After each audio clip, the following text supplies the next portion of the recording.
Mesdames et messieurs, bonjour et soyez les bienvenus pour cette nouvelle édition de votre journal de 15 heures. À la une, dans l'actualité.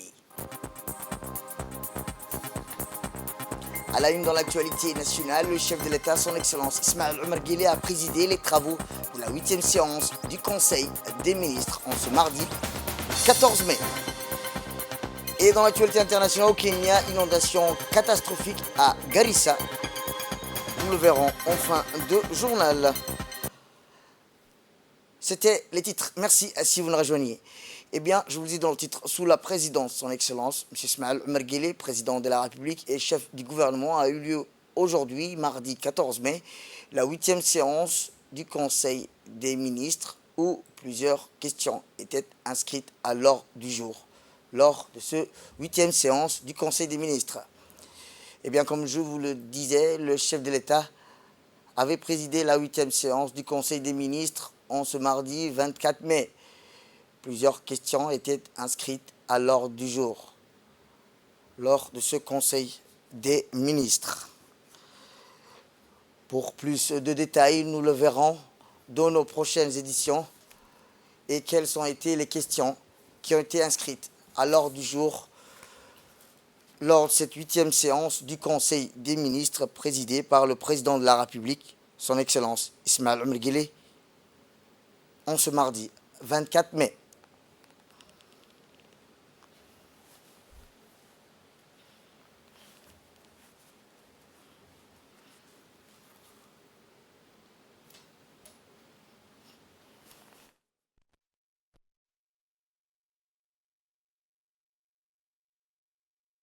Son Excellence le président de la République et chef du gouvernement a eu lieu en ce mardi 14 mai, la 8e séance du Conseil des ministres, où plusieurs questions étaient inscrites à l'ordre du jour en ce mardi 14 mai 2024.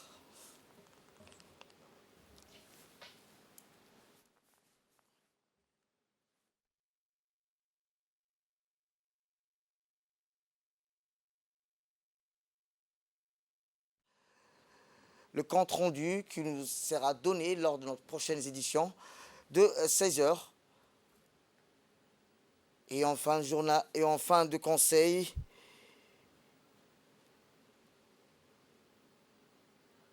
un compte rendu sur les ministres qui étaient partis en déplacement pour une réunion de travail nous a été fait, où nous le verrons dans nos éditions de 16 heures.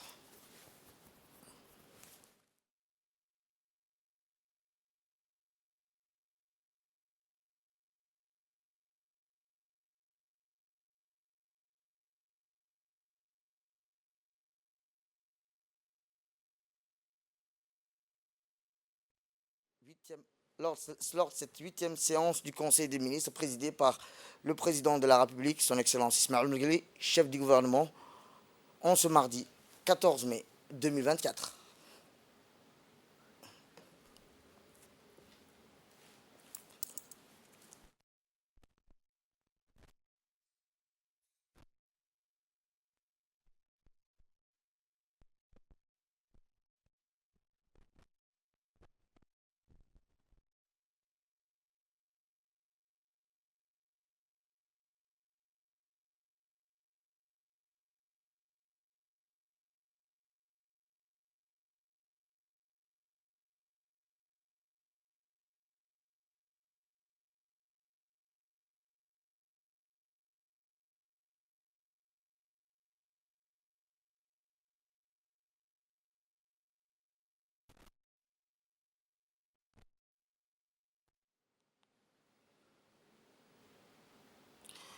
Direction la Hollande, où le ministre de l'Énergie chargé des ressources naturelles, M. Younis Ali Guedi, a pris part à Rotterdam, aux Pays-Bas, aux travaux du sommet et exposition mondiaux 2024 sur l'hydrogène, World Hydrogen 2024 Summit Exhibition.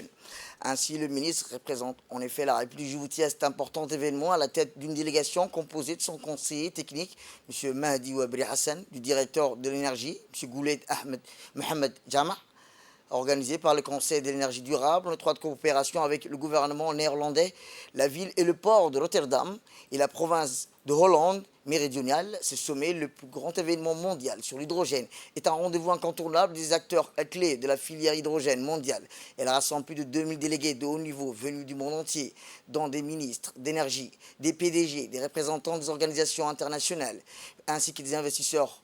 L'objectif poursuivi était de discuter des stratégies de déploiement de l'hydrogène dans le monde et de partager les meilleures pratiques d'échange sur les voies et moyens susceptibles d'assurer le développement des projets visant à faire progresser le développement et ce produit innovateur dans le monde et surtout de réseauter avec toutes les parties prenantes de l'énergie. La cérémonie solennelle d'ouverture a été présidée par le ministre du Climat et de la Politique énergétique, vice-premier ministre du gouvernement des Pays-Bas, M. Rob Ejetten. Lors du salon et de l'exposition qui ont suivi l'ouverture de cet événement clé du calendrier de l'industrie de l'hydrogène, plus de 15 000 professionnels du secteur ont pu rencontrer plus de 500 exposants des gouvernements, du secteur privé, des institutions universitaires, pour définir l'ordre du jour du monde en matière de déploiement de l'hydrogène. Retour à Djibouti, où le département de la Bibliothèque et des Archives nationales a abrité hier une cérémonie de remise des attestations aux jeunes volontaires qui se sont investis avec fierté et patriotisme pour contribuer au succès de la deuxième édition du Salon du Livre, désormais portée internationale, qui se déroulera du 24 au 28 avril sous le haut patronage de la ministre de la Jeunesse et de la Culture, Dr Hibo Moumin Assoué. L'événement a rassemblé sur place, outre la ministre, les conseillers techniques de la ministre, le directeur général de l'Agence nationale pour la promotion de la culture, Mohamed Hussein Doualé, la responsable du département de la bibliothèque, la directrice de l'insertion sociale et du volontariat et plusieurs hauts cadres du ministère ainsi que les jeunes volontaires. Rappelons que cette cérémonie organisée pour la remise des attestations en l'honneur des jeunes volontaires est une preuve d'encouragement et de motivation à l'égard de l'engagement louable et honorable des jeunes qui ont prêté main forte tout au long des activités durant 5 jours consécutifs avec abnégation et enthousiasme. L'éminent écrivain, prolifique commissaire de la seconde édition du Salon du Livre, Susib Omar Youssouf, a évoqué et a partagé avec l'assistante ses expériences durant sa jeunesse dans le scoutisme, dans le volontariat et le bénévolat. La chargée de mission Lim'awar Sama Abrara a brièvement mis en lumière les perspectives, les opportunités et les objectifs du projet de volontariat des jeunes en République de Djibouti. Et le directeur général s'est dit honoré pour l'Agence nationale pour la promotion de la culture puisse accueillir aujourd'hui cette cérémonie de remise des attestations. 3 ans maintenant, et maintenant il est en dernière ligne droite dans le but de créer, de mettre en place le cadre juridique pour que ces programmes soient opérationnels. Ça aide à relever les défis que rencontrent les jeunes dans la vie de tous les jours, surtout l'oisivité et le chômage. Il y a beaucoup de bénéfices et beaucoup d'avantages à ce programme que vont retirer les jeunes de ce programme-là. En premier, le développement personnel, la confiance en soi. Vous êtes diplômé, vous avez décroché de l'école, quel que soit votre profil, ça donne de la confiance en soi, de pouvoir chaque matin participer à un programme, que ce soit dans l'aide communautaire, quel que soit le domaine dans lequel vous serez déployé. Deuxième chose, c'est les gains d'expérience et de compétences. Par exemple, pendant 5 jours, vous avez été mobilisé dans les salons du livre, mais vous avez tissé des liens que vous n'aviez pas avant. Et donc, on ne peut pas résumer ici. Mais ce qu'on veut à travers ce programme, et c'est vraiment l'ambition première de Madame la ministre depuis sa nomination à travers la politique du président de la République, bien sûr, c'est que les jeunes, quel que soit leur profil, soient engagés dans la communauté, dans le développement socio-économique du pays. Bonjour, je m'appelle Hassan Mohamed Ibrahim. Aujourd'hui, on se trouve à la Bibliothèque nationale pour la remise des certificats aux jeunes volontaires du Salon du Livre. Je voudrais remercier la ministre de la Jeunesse pour nous avoir donné cette opportunité, mais surtout que l'aventure vient de commencer. Et comme je vous le disais, le directeur général s'est dit honoré que l'Agence nationale pour la promotion de la culture puisse accueillir aujourd'hui cette cérémonie de remise des attestations pour les jeunes volontaires. Ces derniers a remercié les jeunes pour leur participation et appui. Écoutons-le. Je vous souhaite dans cette cérémonie vraiment qui démarre avec un type de relation dans notre société ici à Djibouti. C'est excellente. Donc voilà, soyez les bienvenus et comme disaient mes collègues, c'est vraiment être volontaire, c'est appuyer au développement de sa propre vie et de celle de sa société.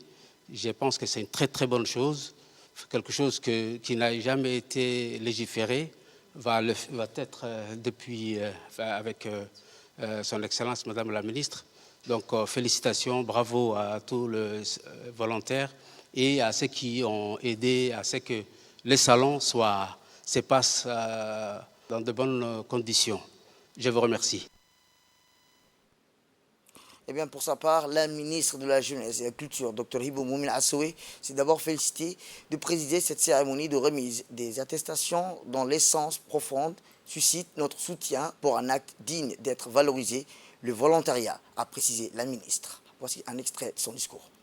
Sachez que c'est toujours un plaisir de pouvoir échanger avec les jeunes, un jeune volontaire, parce qu'aujourd'hui on peut vous donner ces statuts-là, puisque vous l'avez expérimenté. Disait mes collègues, vous n'êtes pas collègues, vous êtes camarades. Le volontariat n'est pas un travail, c'est très important de le dire. C'est une transition qui vous mène vers le travail. C'est-à-dire nous ne vous offrons pas des postes de travail. Nous vous accompagnons pour mieux vous insérer économiquement. C'est très important de le dire. D'accord ? Et un autre qui témoignait disait « Nous avons beaucoup appris ». C'est ça finalement le volontariat, c'est de vous aménager des opportunités où vous allez pouvoir prêter main forte. Je le dis main forte parce que souvent le travail manuel est un travail digne et honorable. C'est très important de le valoriser. Donc souvent les gens pensent que celui qui travaille avec ses bras est un peu moindre que celui qui travaille avec sa tête. Non, nous on souhaite que les jeunes travaillent avec leur tête, avec leur corps, mais aussi avec le bras. Et aujourd'hui on veut que la jeunesse fasse encore mieux.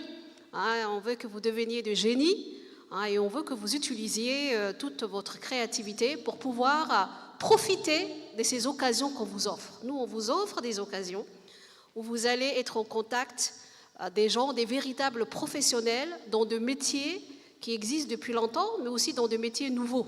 Nous l'espérons, puisqu'on veut vous pousser aussi vers ce qu'on appelle le métier du futur, comme le métier du numérique, mais aussi de la créativité et le métier culturel. Donc c'est ça, c'est vous offrir des opportunités d'apprendre des métiers ou de se rapprocher de métiers ou d'essayer d'expérimenter dans des opportunités qui vous permettent d'être au contact avec des véritables professionnels, comme ça l'a été avec le Salon du Livre. Vous avez été au contact des écrivains, des gens qui écrivent depuis longtemps. Vous avez été au contact avec des éditeurs. Vous avez été au contact avec de libraires. Je savais que vous étiez les premiers à arriver et que vous ne rechigniez pas aux différentes activités sur les différents sites. Donc vous étiez là et vous avez participé au succès du Salon du Livre. Et rien que pour ça, vous méritez les applaudissements. Bravo. On va continuer à expérimenter et comme disait Neima, on va maintenant travailler sur la formalisation, l'institutionnalisation du programme. Le gouvernement est en accord, donc vraiment il va nous accompagner dans ce sens-là. Le monde entier a ce principe de volontaire qui est un principe qui témoigne de votre attachement à votre pays, votre amour de la nation, votre engagement dans tous les processus de développement socio-économique. Le président de la République était interviewé ce matin même au Forum des investissements et il disait aux jeunes, utilisez votre intelligence, utilisez votre génie, utilisez votre créativité et vous n'avez pas besoin d'être de simples fonctionnaires pour arriver encore plus et pour faire de Djibouti un pays qui rayonne à l'échelle nationale, mais surtout à l'échelle internationale. Autre cérémonie, cette fois-ci, c'est une cérémonie haute en couleur qui a été organisée aujourd'hui en l'honneur du colonel Waïs Omar Bokoré, commandant de la garde côte djiboutienne. Eh bien, l'objectif de cet événement est de mettre en lumière les efforts consentis par le colonel en faveur des personnes handicapées, ce qui a débouché par la remise du certificat de reconnaissance AMI Handicap. Le directeur général de la NPH, M. Douala Saïd Mahamoud, a décerné ce label au colonel Waïs Omar Bokoré en tant qu'ami dévoué des personnes en situation de handicap. Le colonel s'est distingué par sa contribution remarquable à une société inclusive et équitable. En conclusion, il a affirmé que les actions entreprises par la NPH méritent d'être saluées et qu'ils restent disposés à renforcer davantage leur collaboration. La cérémonie s'est conclue avec la remise du label du certificat de reconnaissance AMI Handicap.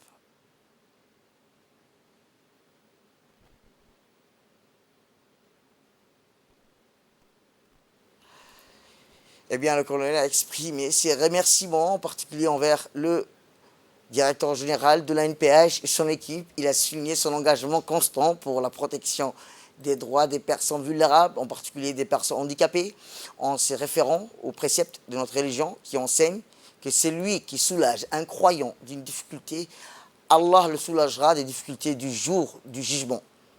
Il a indiqué que cette initiative découle de la vision éclairée du chef de l'État, son Excellence Ismaël Omar Guelleh. Le colonel de la garde-côte a également loué les efforts que ce corps fournit à l'assistance des naufragés.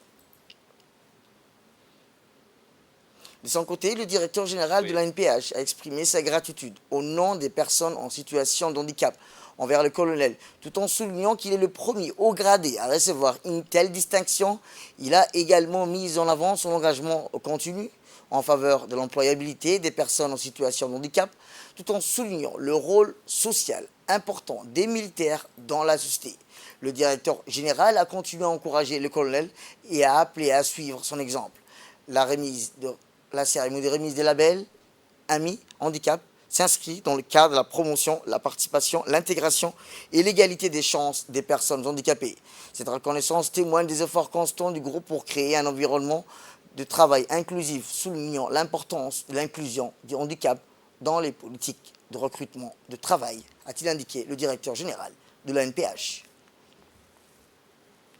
Autre actualité dans ce 15 heures, c'est aussi une délégation de la ville chinoise de Yangzhou qui a tenu aujourd'hui une réunion avec le maire de Djibouti, M. Siri Daoud, en présence de l'ambassadeur chinois à Djibouti.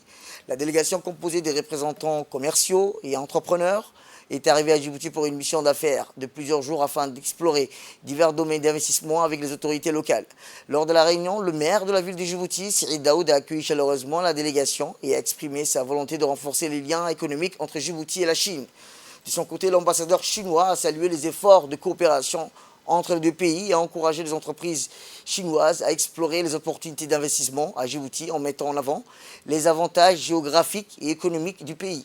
La délégation chinoise a exprimé son intérêt pour divers secteurs, notamment l'infrastructure, les transports, l'énergie et le tourisme. Il prévoit exactement de rencontrer des représentants du gouvernement djiboutien et des acteurs du secteur privé pour discuter des projets concrets de partenariat potentiel. Cette visite témoigne de l'engagement continu de la Chine à renforcer sa coopération économique avec Djibouti.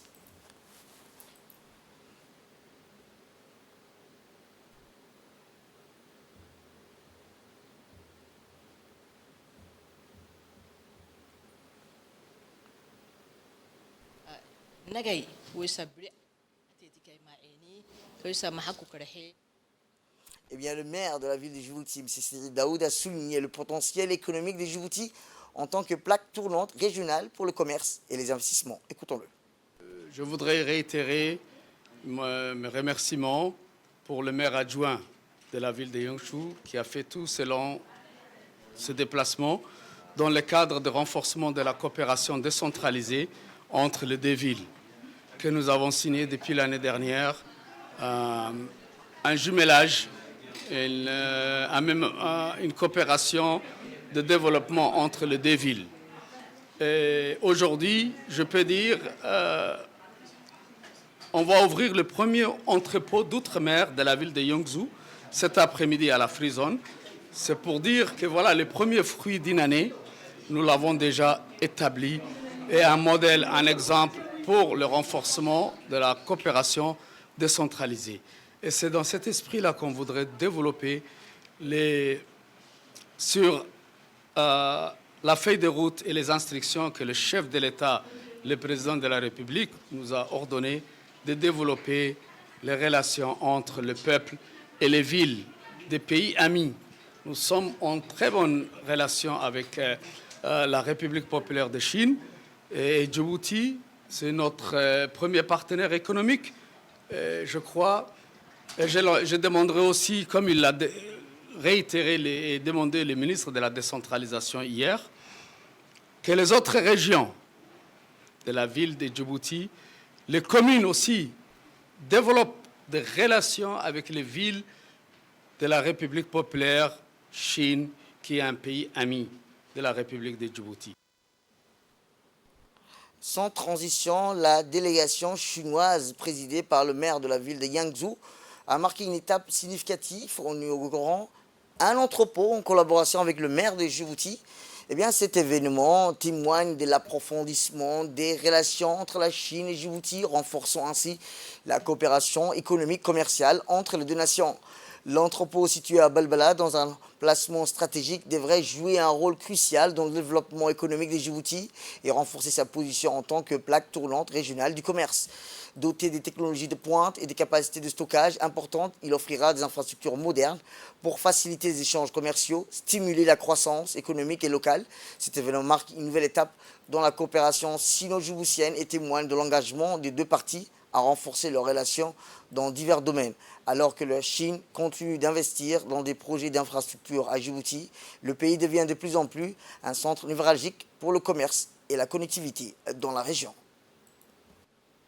Je vous emmène cette fois-ci en Suisse où le président de la Commission nationale des droits de l'homme, M. Ali Soubani Ataya, a conduit une délégation composée du Dr Mohamed Ibrahim Hassan, commissaire du secrétaire général Djibril Osman Oufani, pour participer à la réunion annuelle de l'Alliance globale des institutions nationales des droits de l'homme qui s'est tenue du 6 au 8 mai dernier à Genève.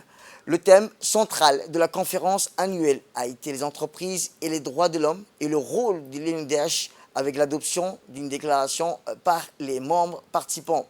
L'Assemblée générale a quant à elle examiné le rapport d'activité, le rapport financier, l'état des processus, l'accréditation. Au cours de l'Assemblée générale, les participants ont eu l'occasion d'échanger des deux séances, les expériences et les bonnes pratiques sur le suivi de la 14e conférence de Copenhague du 8 novembre 2023 dernier sur la torture et les très mauvais traitements, ainsi que sur la protection de la promotion des droits des personnes déplacées et des apatrides. En marge de l'Assemblée générale de la conférence annuelle, les 4 réseaux régionaux ont organisé des réunions. C'est l'appel à la prière, nous reviendrons tout juste après. Tourisme à présent, ou dans la continuité des îles Moucha, Mascali, du projet de nettoyage de l'ensemble des sites touristiques de Djibouti, un élan de solidarité pour la préservation des sites touristiques initié par l'Agence nationale du tourisme de Djibouti, en partenariat avec l'Institut de la francophonie pour le développement durable, a mobilisé la société civile pour une action écologique d'envergure.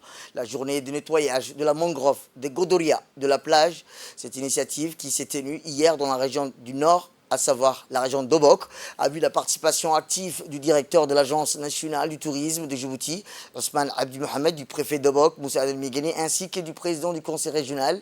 L'ensemble, ils ont pris la tête des opérations pour nettoyer la magnifique plage de Godoria, démontrant leur engagement envers la protection de l'un des sites touristiques ayant un écosystème des plus vitaux de la région. Dans leur élan et dans leur slogan, protégeons nos mangroves était leur slogan pour la pérennisation de leur écosystème et pour un développement durable du tourisme. Tel était le message clé de cette journée, soulignant l'importance non seulement comme un atout majeur pour le secteur touristique de la région d'Obok, mais aussi pour la biodiversité marine. La mangrove de Godoria, reconnue comme un refuge naturel indispensable, joue un rôle crucial dans la protection contre l'érosion côtière et constitue une ressource essentielle pour de nombreuses espèces marines. L'effort collectif de nettoyage. Eh bien, l'événement a également été l'occasion de sensibiliser le public sur l'importance de maintenir un environnement propre et sain et de promouvoir des pratiques durables qui bénéficieront aux générations futures. Écoutons les autorités locales. Aujourd'hui, nous sommes honorés, le préfet et moi, de pouvoir accueillir ici le directeur général de l'Agence nationale du tourisme et son équipe avec l'association qui nous a invités. Nous nous trouvons ici, comme vous le voyez, à Godoria. Godoria, c'est avant tout la forêt des mangroves. Et comme le disait maintenant le préfet et le directeur, Godoria, c'est le bijou à Obok. Obok, nous avons beaucoup d'endroits touristiques qu'il faut donc valoriser. Et bien sûr, Godoria en fait partie avec le phare de Rasbir, avec également la résidence de la Garde. Il y a d'autres monuments aussi qu'on veut valoriser. Aujourd'hui, nous sommes venus faire une action de nettoyage et c'est l'occasion pour nous également de mettre en valeur cette forêt qu'il faut la rappeler. Cette forêt de mangrove, c'est la seule forêt de mangrove où nous trouvons les 4 espèces de mangroves qui sont répertoriées à Djibouti. Donc il faut la sauvegarder. Nous voulons qu'il y ait la promotion de l'écotourisme et également c'est l'occasion pour moi de profiter de ces micros pour donc rappeler que Godoria fait partie du plan de développement régional et que pour la valoriser, il faudra avant tout qu'on cherche à mettre en valeur dans tous les bois morts qui sont dégagés de la forêt, mais deuxièmement également, comme il y a beaucoup de touristes qui viennent ici à Obok, et quand le touriste vient à Obok, leur première destination, c'est Godoria. Nous sommes réunis ici en collaboration avec l'Agence nationale donc, du tourisme djiboutien pour une journée de nettoyage de site à Godoria. Ce site protégé est normalement aussi pour nous un site touristique. Et en préparation donc de l'été qui arrive et pour les estivants, nous avons privilégié cette date d'aujourd'hui avec le conseil régional, la préfecture, les associations d'Obok. Tout le monde s'y met à l'œuvre aujourd'hui pour nettoyer et préparer donc le site pour les estivants.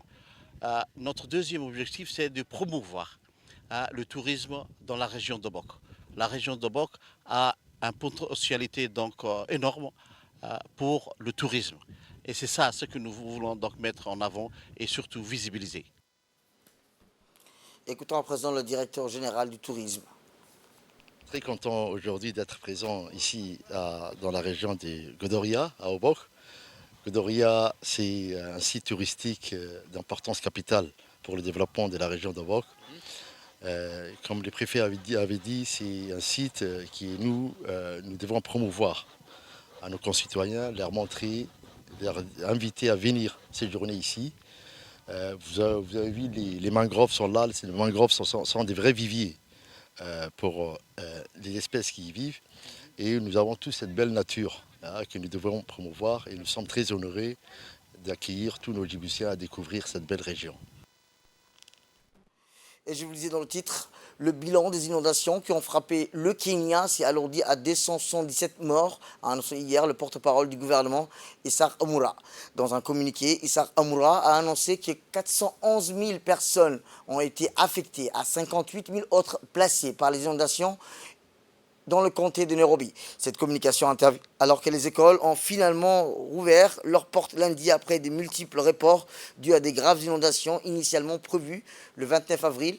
La réouverture a été reportée au 13 mai. Certaines écoles restent fermées dans l'attente des travaux de réparation. Les inondations ont touché 62 structures de santé, dont 11 des 45 comtés du Kenya, tandis que 419 structures d'eau, d'assainissement et d'hygiène ont été endommagées dans 20 comtés. C'est tout pour cette édition. Merci à vous de nous avoir suivis. Restez avec nous pour la suite de nos programmes télévisés. Le programme continue sur Télé Djibouti.